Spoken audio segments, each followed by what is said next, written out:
we struggled over the years, which is how do the research sites get a voice? Because at the bottom of the totem pole, the way it's been arranged, are investigators and study coordinators who are out there slugging away every day, often in very adverse circumstances these days in the health systems that they're working in.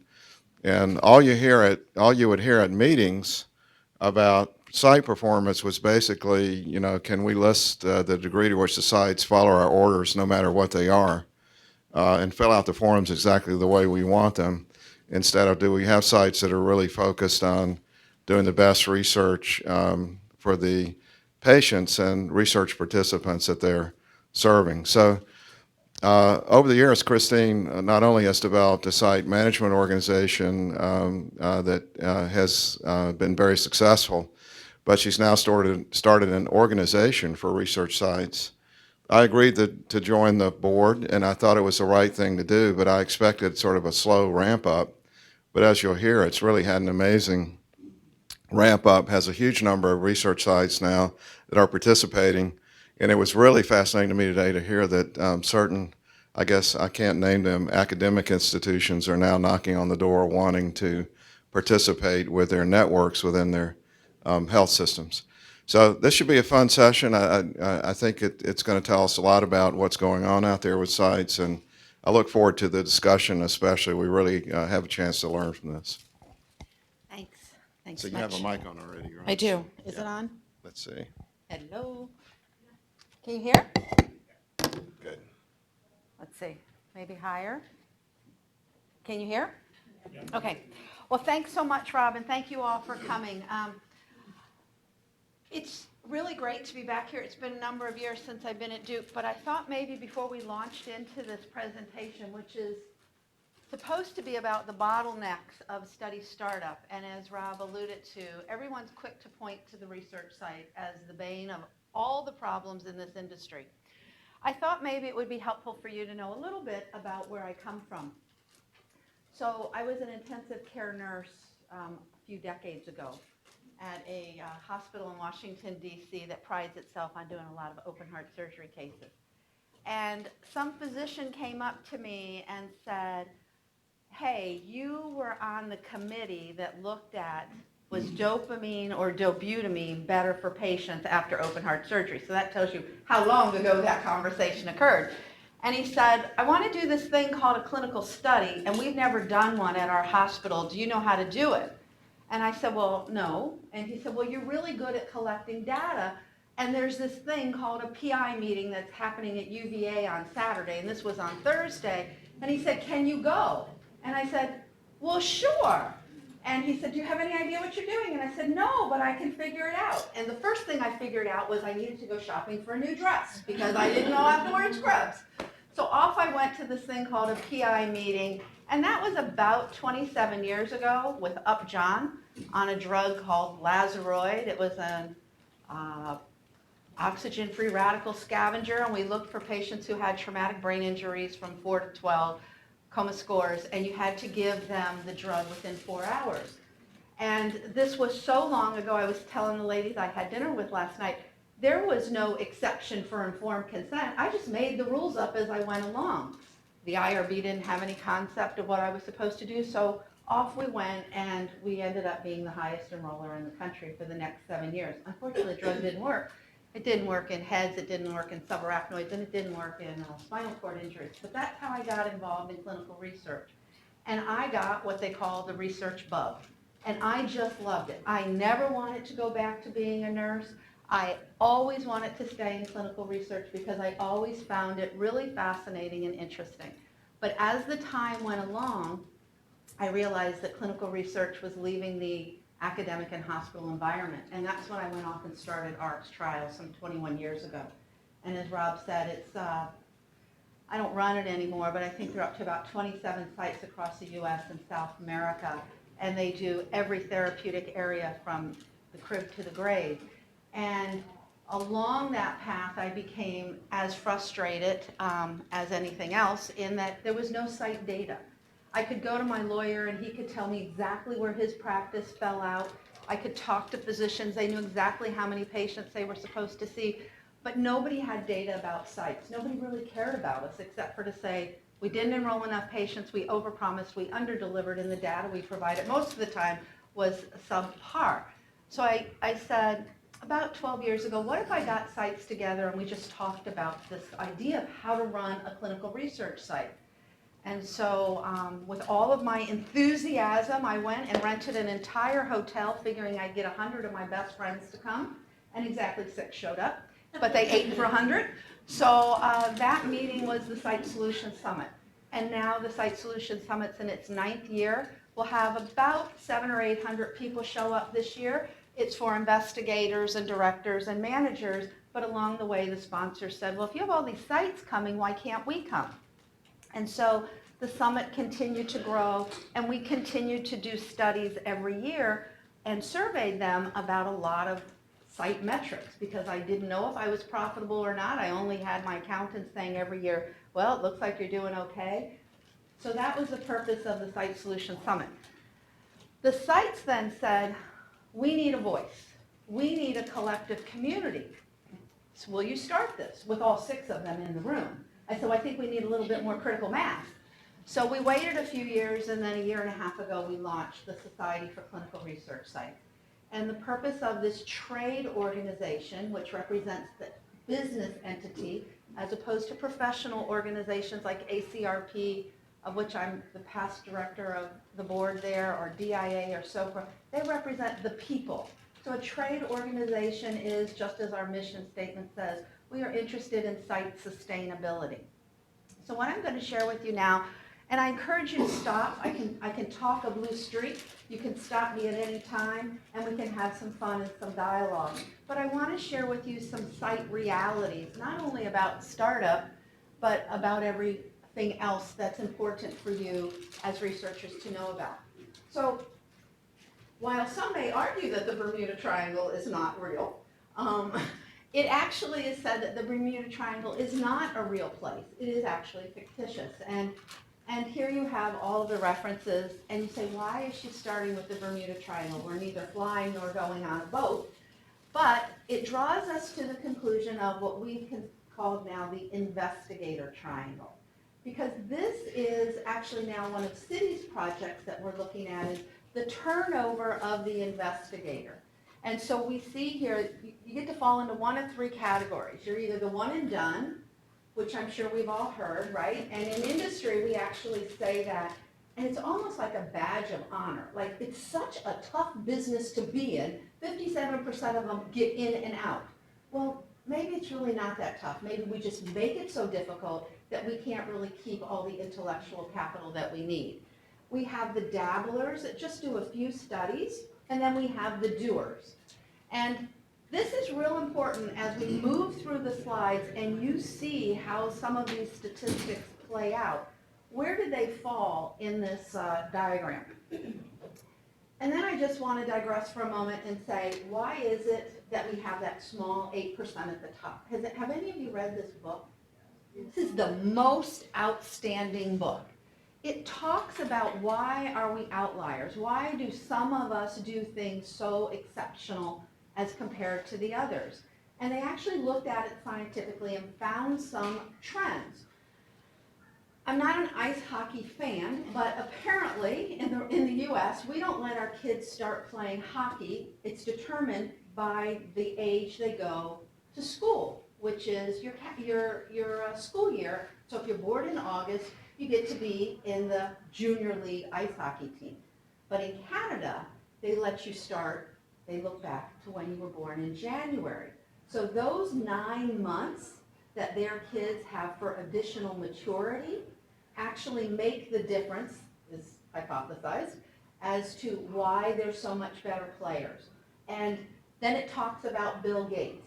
Bill Gates didn't go to Harvard and then drop out and become a multimillionaire of a developer. He had been developing and writing codes in Seattle since he was a little boy.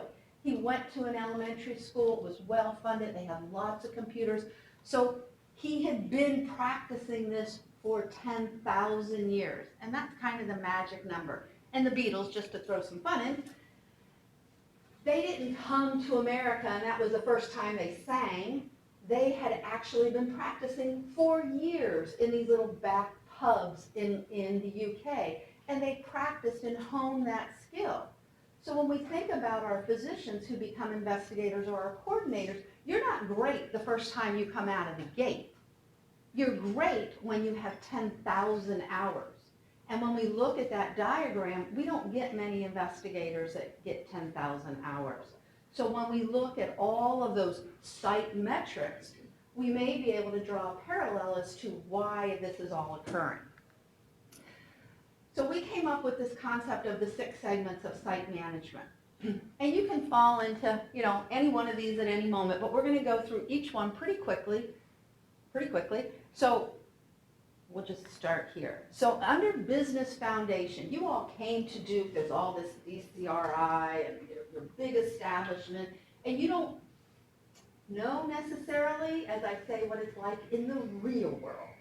You're a physician having a practice, and you decide you want to get into clinical research. How does that happen, and why is it you don't sustain yourself? And we'll go through some of these elements now. So what we know about our physicians is they're, no surprise, already overworked and overburdened having to see patients.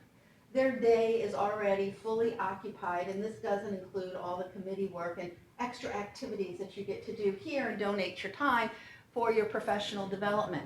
So their day is already fully chocked. Now we say to them, well, wouldn't you like to do this thing called a clinical study? This is going to change the world, and you want to bring this opportunity to your patients. They're not really doing it for the money, because the money is pretty marginal. It's only about $58,000 for the average clinical study reimbursement that an investigator gets in doing just a typical run-of-the-mill study. Don't give me cancer study, don't give me neonates, give me the outliers, just your run-of-the-mill clinical study. The other thing we know about clinical physicians is that there's little variability in how they're able to conduct their lives. They are very regimented in how they go about their practice. And if you think about the process of implementing clinical trials, it's all very disruptive, right? They don't have to go out seeking patients to come to see them. They don't have to ask their permission to take care of them. They're there. They've given their permission. So just the concept of recruiting patients for clinical trials is the first divergence from their already regimented practice.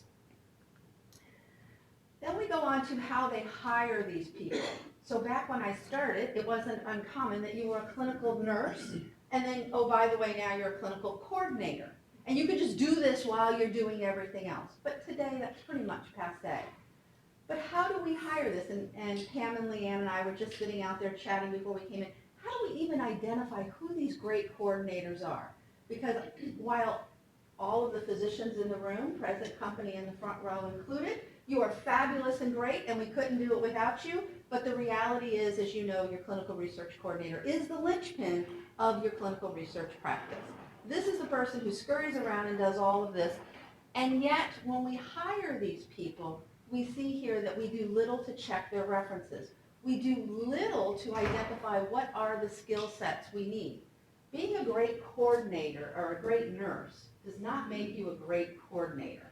In fact, you may have some real difficulty making that transition. So one of the things we're working at SCRS is how can we identify some processes or tests to identify what are the right people to hire. Because you burn through coordinators quite rapidly, it can be very detrimental to your practice. So we thought this was interesting. So now that they're hired, do we even orient them, or do we just throw them in baptism by fire? So some of them indeed do have a formal orientation program, but then as with all surveys, you have to ask the next question. So it's great to have it, but do you follow it? And here we see a real digression. So while 3/4 of them are about that may have it, there's very little application in training them. And so now we have quite a large school of inexperienced individuals beginning to participate as investigators and coordinators. This is a study we just did, and it's not published yet, but it's coming out. It's on quality from the site's perspective, and we did it with the Avoca group, and we said, overall, how satisfied are you with the quality that the sponsors deliver, or the industry-sponsored clinical trials, just on GCPs? And then you see here that depending upon what kind of site you are, has a indication of how satisfied you are. So at the academic sites, you are least happy with the GCP training you provide to your sites as opposed to the freestanding sites. Freestanding sites, just so you know, are buildings, offices. They have no clinical practice. They just conduct clinical research sponsored by industry. They have no clinical patients whatsoever. So it's not surprising that they are most comfortable with the GCP training that they provide because that's their only business. We'll go on. We ask sponsors, how audit ready for the FDA do you think your sites are that you work with? So the majority of sponsors and CROs, they're really not confident that you're ready for the FDA to walk in tomorrow at all. And they probably shouldn't be, because while 74% of sites say we do indeed have a QA program, look at the frequency of how often they implement it. And I would ask you here, when do you have time to actually go behind yourselves and check what it is you're entering? And then if you are checking it in the always or often, this is how they're doing it. So having staff review each other's work, one designated person. The problem with having staff reviewing each other's work is you have a very small clinical research operation in most instances. So it's me, another person, and a physician. If I'm checking this person's work, who do I report to? How has this relationship now become unbalanced? And when do we, as coordinators, start becoming codependent and covering each other's work up? And we see that a lot between coordinators and monitors. It's often surprising to the next monitor that follows a monitor who left and said, how did this get so bad? And the coordinator says, she was a great monitor, we loved her. So we have a lot of codependency that goes on. And in the QA department, this is an area where, as we move to quality by design and the implementation of risk-based monitoring, industry is saying this is going to have to change at the site level. I don't know why everybody's jumping up and down saying now that we're going to be doing RBM, sites need to be doing more QC. If RBM works the way it's supposed to, I actually think we should feel more confident because the data is going to have to go in real time. It's going to be queried in real time instead of all the lags that we have going on now. But that's a trend that we hear industry saying all the time. What are sites going to have to do differently? I personally don't think anything. So I changed this to put retained earnings just for you because you're a nonprofit, so you're not worried about profit, but you are worried about making money, having retained earnings. We worry about site sustainability because we worry about fiscal sustainability. And fiscal sustainability is a huge problem in the clinical research site community. So what you see is that on average, sites are making about 10% either retained earnings or profit, however it is you want to look at it. Part of that is complicated by the fact that when you sign these contracts, there's a holdback. So when you enroll the patient, what it says now, and these are just the years we've been tracking it, 12% is going to be held back till about database lock. So what does that mean if you're not being funded by a large organization like you are here?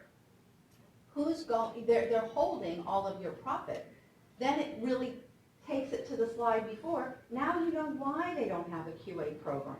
They don't have any revenue to have quality infused into their system by an individual being hired. And about 48% of all the studies, so we looked at about 11,000 studies through this collaboration group, CFS, about 48% of all the studies actually have this holdback. Any idea why they hold that money back to the end? Go ahead. To make sure people are incentivized to actually do their work. Right. So we brought this on ourselves. In my 30 years, you know, when I started, there was no holdback. And what happened? You know, there used to be, you would actually get 4 patients paid up front, and you were supposed to earn that back. Well, what happened was the sites don't enroll. They wouldn't give the money back. And then they wouldn't finish their queries. And then there was no carrot to hold over us. So some of the things that have evolved that are, quote, happening to the sites are because of things that we did, and if you here long enough, you kind of get to see the whole history of it. But this is the #1 pain point for all the sites, for any kind of business. And you are in a business, even if you're a department, however you want to think of yourself. But you have to at least be, I presume, revenue neutral. Nobody wants to underwrite to do industry-sponsored clinical studies and lose money. You, in fact, often want to do industry-sponsored studies to supplement things that are academically interesting to you, or to buy equipment or whatever else. What we see here is that, in fact, the sites aren't being paid for a very long time. So on the quarter means 90 days plus another 45. So you are doing work in January and you will be paid in May. Now, if you want to come and work for me and I'll pay you in May for the work you did in January, I got lots of openings. So the sites are constantly having to put out the money and not receiving the money back. And now, because they're standing behind the Sunshine Act, they're saying, oh, we can't give you any money up front. Well, in fact, they're not giving you money up front because we didn't give it back. So again, we've created our own, paradigm that we're living in. We're working very hard with industry to try to adjust this problem, because I think as we do the city project, we'll find that cash is one of the reasons the investigators are getting out of the industry, if you're outside of an organization that is subsidizing you. Now we go into the opportunities. So this is from when you learn about the study to when you make the decision for your site. So that's that whole feasibility process, because they all say we don't enroll. Well, how is it we determine we even have that number of patients? I thought when the EMR came into vogue that we would use this as a tool to determine if we can in fact enroll enough patients. But here you see only half of them have an EMR system and only 78% of them use it. Then when we come to recruitment, here you've done all the work, I don't know why this isn't good, but we don't even flag the patients as potential study patients when we've done that initial query. So we are using resources inefficiently and not even for what studies we need or what patients we need.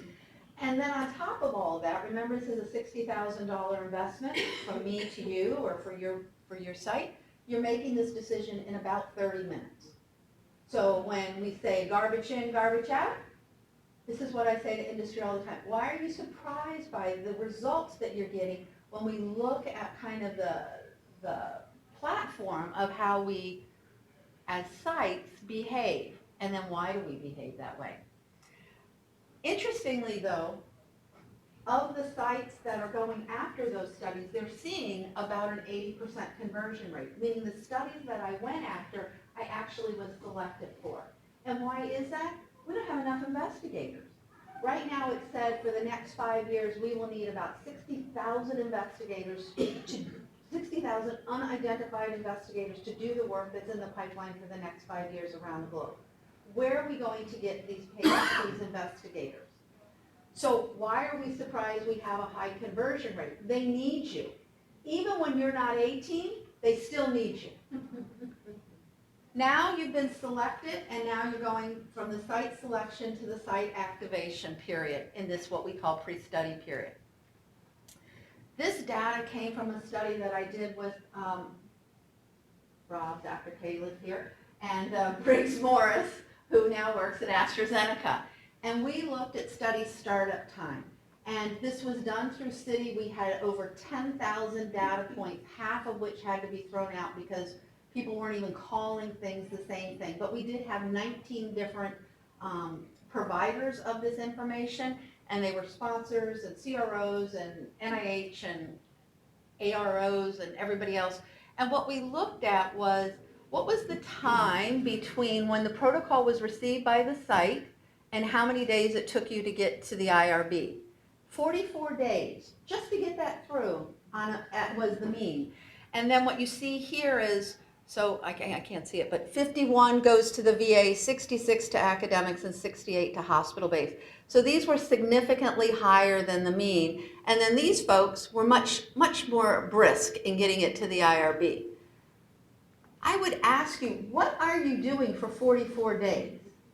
What exactly is taking up 44 days of your time? And that may be an opportunity for you to look at the process that is in your institution, because that seems like an awfully long time to get a document to the IRB. The number of days between the IRB submission and the final decision on average was 9, or on the mean was 9, and then we broke it out. If it was a central IRB, meaning the independent IRB versus your local IRB. So just some statistics for you to think about, but we have lots of data on this study, and this has been published, and I'm sure you can get the whole full report. And then one of the other things that chews up a lot of time in that startup time is the lawyers, right? Those budgets and contracts. How can we get this process done any quicker? So we see, a mean of 54, and then the private practices were no surprise, the fastest. I might suggest it's oftentimes because they really don't read it real thoroughly. They don't know what they're signing, and they sign it. They don't care about publication rights. They don't care about intellectual property. None of those things are of importance to them compared to, academic and other hospital-based institutions. We asked sites about cross-indemnification because the sponsor said, why is it they're all worked up over this cross-indemnification? Those 12% that actually said it was a deal breaker, 10% of that 12% were actually from academic sites. They said, we just won't sign it. We won't cross-indemnify. We work with the sites to provide them suggested language so that you're only cross-indemnifying for that which you can control the activity of, as opposed to a blanket cross-indemnification. And then you see over half of them, or almost half of them, said it doesn't take us any extra time at all. We'll happily cross-indemnify. And sites are cross-indemnifying, not even knowing what their insurance policies are. So we tell them, you need to even see, are you able to provide this through your carrier? This was asked by a sponsor, and this may be more directed to you, because they wanted to know why we don't do things all at one time. Why do we do things sequentially? Why won't we go to the IRB before we get a budget negotiated? Why won't we sign a contract before we have IRB approval? 64% of the sites said, yeah, they'll do it all simultaneously. And this is something industry would like to know why we don't do more efficiently. Why can't we do this all together? And as we say to them, it's often the institution's policy. On average, how satisfied are you with the specific protocol training that your site personnel receives? From your sites, the site said they're 27% very satisfied or 58% genuinely satisfied, as opposed to from the sponsor, they're not quite as satisfied with the protocol training that the staff is receiving at their site. And so when we looked at some focus groups to ask why, it really comes down to, you know who's going to do what at your site, and you're going to train them to the protocol for that task. And this was part of our GCP meeting that we had. Does everybody need to know everything, or do you only need to know that which you're responsible for? And I hear that the results from Citi is coming out, and maybe it'll follow with an FDA comment. So I don't know the answer right now. You have to train everybody to everything, but the sites think they do it better than the sponsors do it. Now you're activated, and we go into study enrollment. Hi, thanks for coming. So here's the one everyone loves to measure. From the day you're activated, how many days to your first patient, first visit? For an average of 80 days. So you're ready to go. You're at the block, and it's 80 days before you get your first patient in. So now you see there's not even a huge difference in what kind of site you are. 72%, I guess it's statistically lower, but even still, 72 days to get your first patient in? But when you look at the difference between the IRBs, so if you used a central IRB, you got your first patient in 74 days, and when you had to use a local IRB, 95 days. So why? Is it because the kind of studies you're doing, if you have to use a local IRB, are such that you can't hang posters looking for patients who have traumatic brain injury? Because the independent sites aren't doing those kinds of studies. the sites and practices aren't doing those types of studies that you may be doing if you're in an institution and you need to use a local IRB. So I think it may speak more to, and this is what we concluded, it may speak more to the kind of studies you're doing. You need to wait for these patients to materialize. But I don't know about you, but when they put this number up, I literally gasped. 80 days? You've got to be kidding me. If it's not that you have to wait for a TBI to come in the door, what are you doing for those 6 months before? You should be lining up your patients so you're ready to go.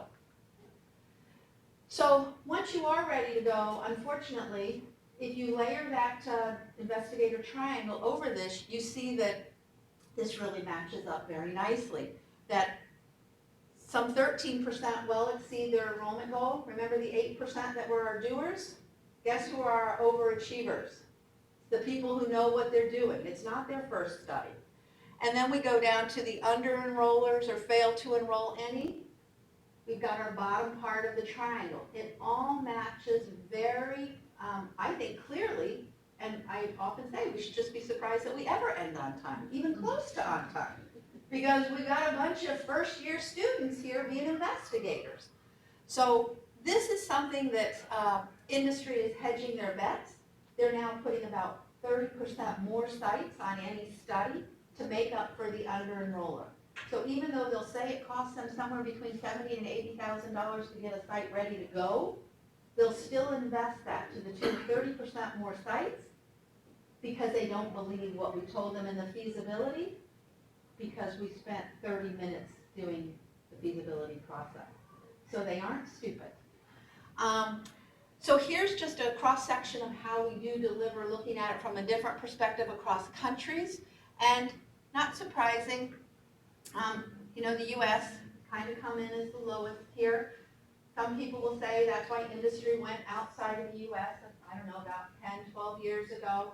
And now about 60% of the studies are conducted outside of North America.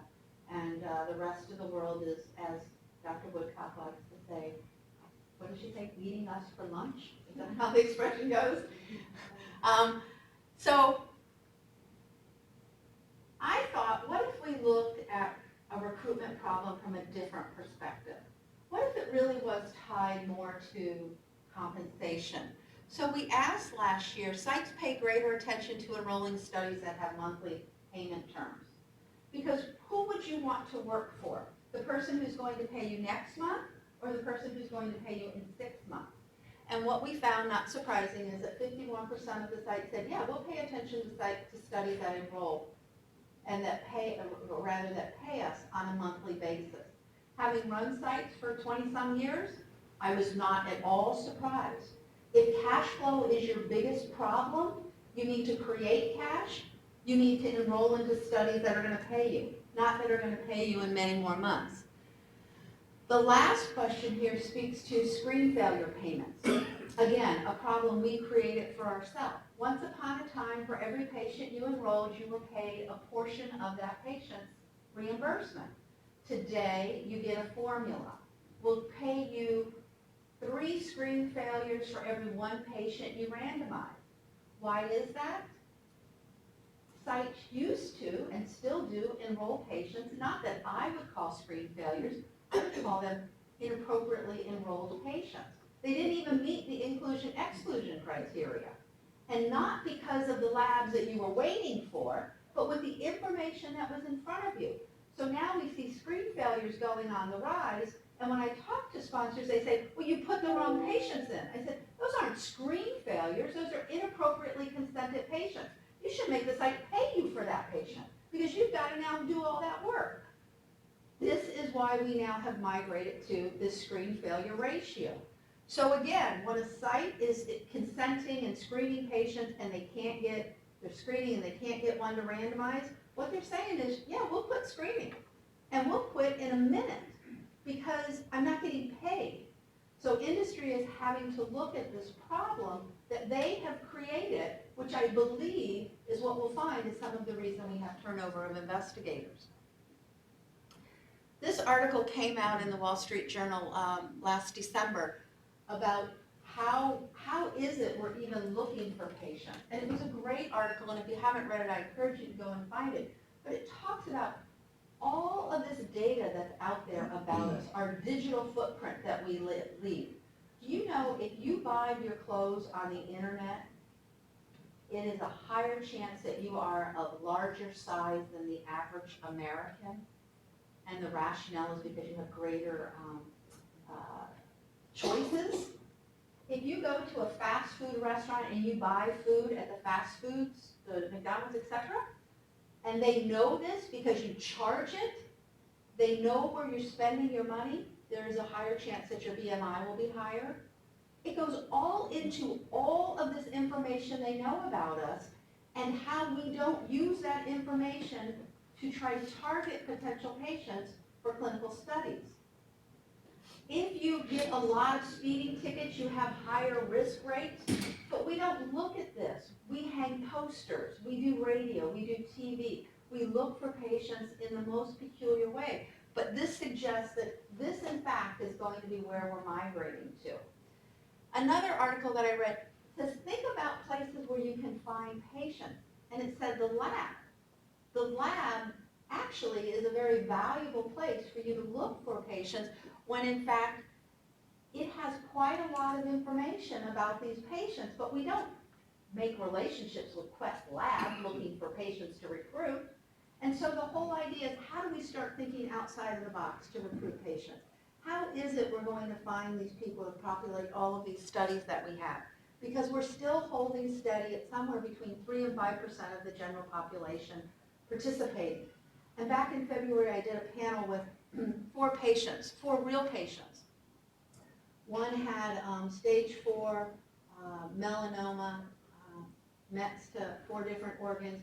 One was a breast cancer survivor who has now since been told she now has a reoccurrence in her lung. Another was a bipolar who he was just a hoot and a half to listen to on stage and stole the show. And then one was a patient who had hypertension.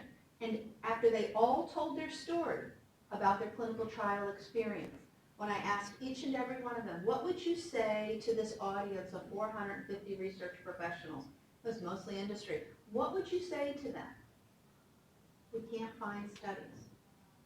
The gentleman who had metastatic melanoma could not find another clinical study. He actually found it by blogging, and a patient advocate actually scooped him out of the internet through a random blog and found him a clinical study to be in. So our inability to tell our patients where these studies are is a huge problem, and clinicaltrials.gov is not the solution. This is something as an industry we need to work on. We should not be the best kept secret in medical care. And then retention. So we lose a large number of patients that come into clinical studies. Somewhere around 37 to 42% is our dropout rate for non-serious adverse related activities. So some things that I found, we check our phones 150 times a day. Now, I think I do that in about 4 hours. But how often are we using our phones to communicate with patients, to keep their appointments, to take their medications, to go have their labs taken? Technology is going to help us communicate and stay connected with our patients. These fit bands, all these things that everybody's wearing. I was at a meeting called Disruptive Innovation. He stood on a scale. Well, first he had a lecture. Nope. He stood on a scale. He had a fit band. Stood on a scale, communicated with here, automatically uploaded into his electronic case report form. This is where we see, when we look at technology, how we're going to have to be interfacing with all of these new things that we're going to have to now also get our patients to agree to in this 22-page informed consent, to wear these things, to be more active participants in their study activity. And then I put on here that we're starting a new award this year called SPRIA, and we want to celebrate the site that has done a remarkable job in recruitment. So at the Site Solution Summit this year, we'll actually be giving out the SPRIA award. You can read more about it online. So we've got all this data on them. They're now in. We need to start populating these electronic case report forms. Thank goodness we're no longer using black pens and triple carbon paper. And we asked the site, so what is your policy on entering data? And here you see 29% of them say it's the day of the visit. Well, they clearly don't know what's going on. And then within 3 days, 60%. And then some, we don't even have a policy. When we have time, we'll just get to it. So I would just ask you right now to say, where do you put yourself in your clinical activity? Or as an investigator, do you really believe your data is going in every day? Because this is what is in actuality what we're showing from the patient's visit to when this is just 10% of the data is entered. So 10% is you've gone in and you've made, maybe their initials, maybe their height and weight. You put something. So we see just a little under 10 days in the US. And then it goes out. If we're going to embrace risk-based monitoring, we can't be putting data in 10 days later and only putting a small portion of it. Some people would suggest that we're really at 45 days to getting the majority of the data in. Risk-based monitoring is focused on real-time data entry. This, I think, is going to be a caveat for sites to say, you want data real-time, we want to be paid real-time. So we got this, and again, the correlation doesn't imply causality, but it makes us think. So on this plot graph, what you see is the higher enrolling site you are, the faster you get your data in. So when we talked to these sites, it really was, these are just more well-established sites. These are really machines. They have the process down. They have the infrastructure. They have the staff. They actually have somebody who enters data. But the more patients you enroll, the faster you put your data in. Doesn't mean one causes the other. Now, enrollment ends and you're to your last patient, last visit. And here's again, to the retention dollars, the data correction rate. So we see, if we just look at all therapeutic areas, on average, we're at about 4.5% are creating queries. And then you can look across, and some of our therapeutic areas that have higher acuity, no surprise, have higher query rates. We don't know if this is a good number or not a good number right now. We just know we're beginning to track this, and we now have the technology and the history to start establishing, is this an acceptable query rate? So it's your call at this moment until industry tells us something otherwise. But this is looking at how long does it take us to respond. So here we see it's about 5 days to respond to a query. Again, it's not a statement of good or bad, it just is. And then across the different therapeutic areas, again, the correlation with some of these oncology in particular, it may be that you need to dig a little deeper to be able to answer that question. So it may have to do more with the complexity of the study you're doing. And then how long overall, open from the beginning to the end. We looked at it by the country to see, is there any difference in where you live and how quickly you resolve it? And so we don't know why, why in South America and Central America are they faster to answer their queries. Some people have suggested it's because those physicians are more intimately involved and they're more engaged in their clinical study. So we're looking at some of those metrics to see if we can devise anything. Last patient, last visit to close out, and we're almost done.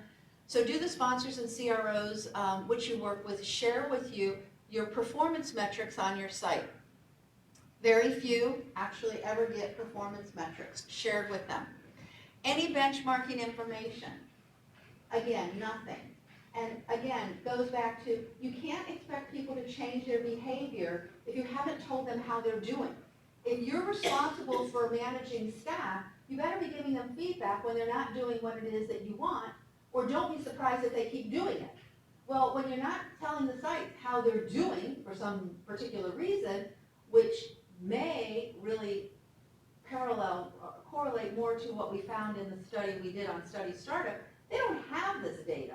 They don't have it in one consolidated place. They don't all call it the same thing. So there's a lot of fragmentation out there in the industry. It is not all our fault that everything is wrong in this world of clinical research.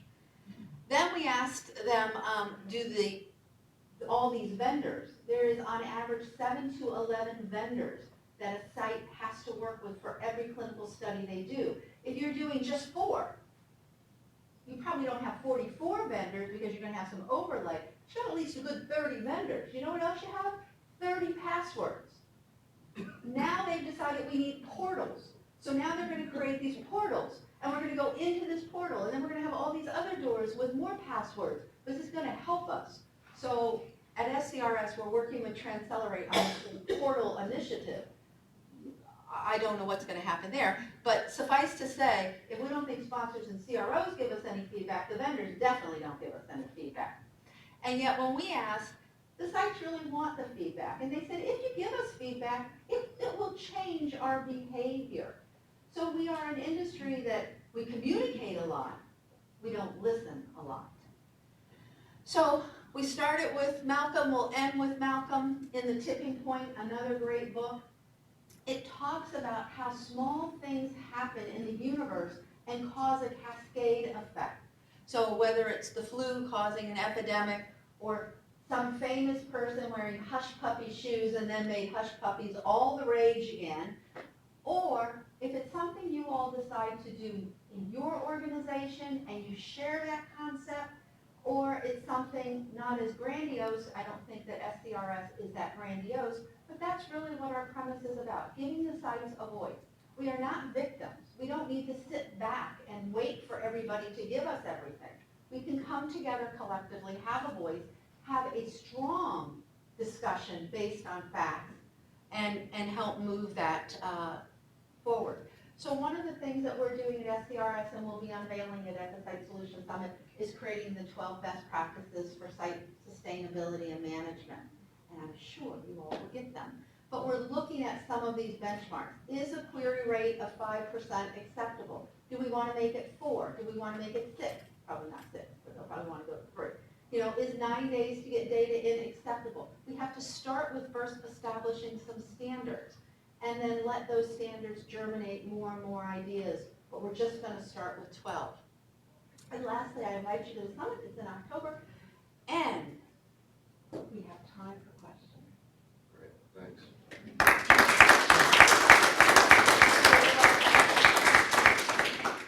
I'd love your thoughts or questions. Yes. Oh, here you go.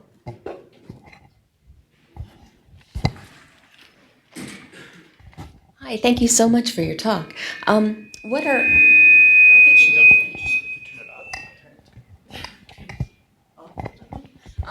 some of the privacy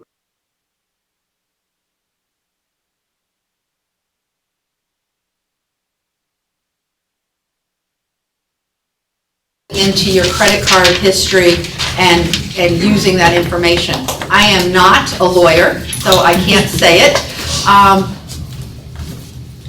I think we would all be foolish to think that that's not happening every day. There's a reason you're getting certain emails. They know, you're leaving cookies and all of these things.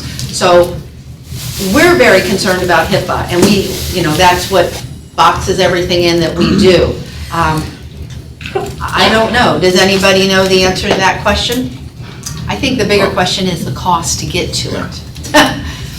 No, I think, there are two different aspects here. One is looking at data within a health system. Let's say you're a site within a health system looking at health system data to screen. That's a very hot topic right now, but it's health system data. Getting data from external vendors is an interesting idea, and as far as I know, it would be just as legal for a site to do it as, well, the example that comes to mind immediately is that's one of the ways the Obama campaign won the election last time. You may have heard the story, but they did an amazing job of basically buying data from vendors that were selling it. And their main advertising campaign was actually on cable channels, where they bought up the cable channels for selected audiences that were targeted for particular messages. And then they developed a regression equation for every person about the likelihood that you would vote and the likelihood that you would vote Democrat or Republican. and updated it. So whether you shop at Dunkin' Donuts or Starbucks, for example, is a big difference between Democrats and Republicans on average. I'll let you guess which is which. And the patient recruiting firms, the large patient recruiting firms, they will often go to these kind of big data sets and target those markets. So, that's one step removed from us, but it's done every day. Yeah. What were your thoughts on the IRB delays? Let's see if we can do it without feedback. So now we have these We don't need it mics now. up here, right? Okay. When you presented and you're talking to the sites and you hear the 60-day or 90-day or 30-day delays, what are some of your thoughts that, we as the AROs could help sites, the timeline? How much is it set by the site's IRB and the dates that they're going to meet? That's an automatic, maybe 30-day delay for many of the sites.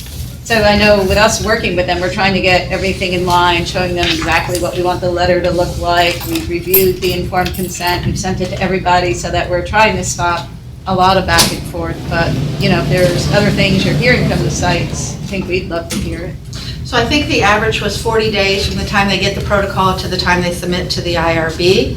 And I think you're right. Some of it, especially if you have to use the local IRB, you have to go through these channels of getting signatures, et cetera. But when you're managing multiple studies, you're just one of many, and you go to the top and the bottom of the pile as time allows.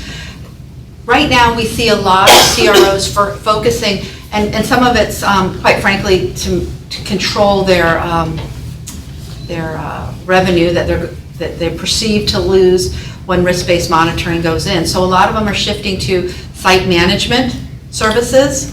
And when we had our conversation today and we were talking about DCRI, that DCRI, right? Mm-hmm. That is already and always has been your philosophy, that you function in a way where you are essentially virtual site managers and you hire people who have that expertise.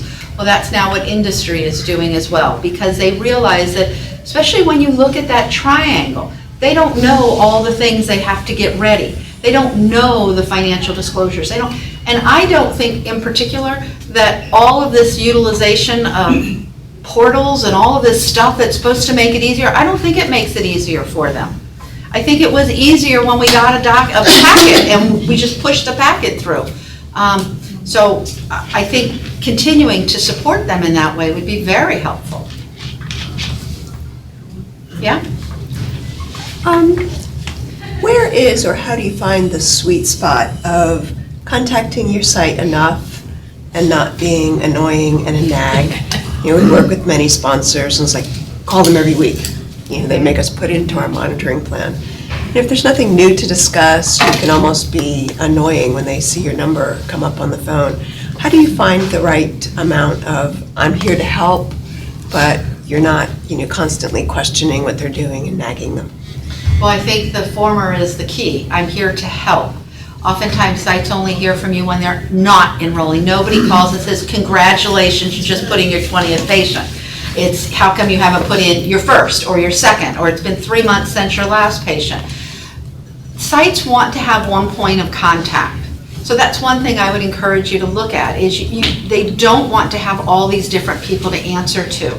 And sites are really gaining some voice and momentum. And we're hearing data management and then, a project manager and then a site manager. I don't think there's any magical frequency of how often to contact. I think that it's more, what is the context of the conversation? And what other ways can you communicate other than just calling? Calling makes us all stop. Can you text? Can you email? Although we all get a gazillion emails. How else can you communicate in an effective way? And what is it for the purpose of your call? So helpfulness is important, I think, as opposed to reprimanding for lack of, which per the pie, certainly a lot of them got that to go around. You have 2 more questions back there. Yeah, oh, Go sorry. ahead. Go ahead. I was on the Heart Failure Network for about 4 years, and the NIH wanted these really great sites that they could use and get up very fast to get these studies going. So they do report cards to the sites with milestones. And try hearing a PI call you and gripe you out when he's not got a good report card. But the next time, his report card is much better. And so they have gained these sites that are truly some of the best sites. So, and that's what they do. They give them report cards like every 3 months. That's excellent. Yeah. That's excellent. Yes, in the back? My question was also about scorecards and report cards, but Yeah. I'm going to ask my Heart Failure Network colleagues for those report cards. Okay. There you I was gonna ask go. you for yours. No, that's it for yours. Chrissy and I have two questions in closing. One, what do you think about academic centers? You already said they're slow. I did not say they were slow. The data said they were slow. And the second question is just give people the numbers about SCRS and how many members you have now.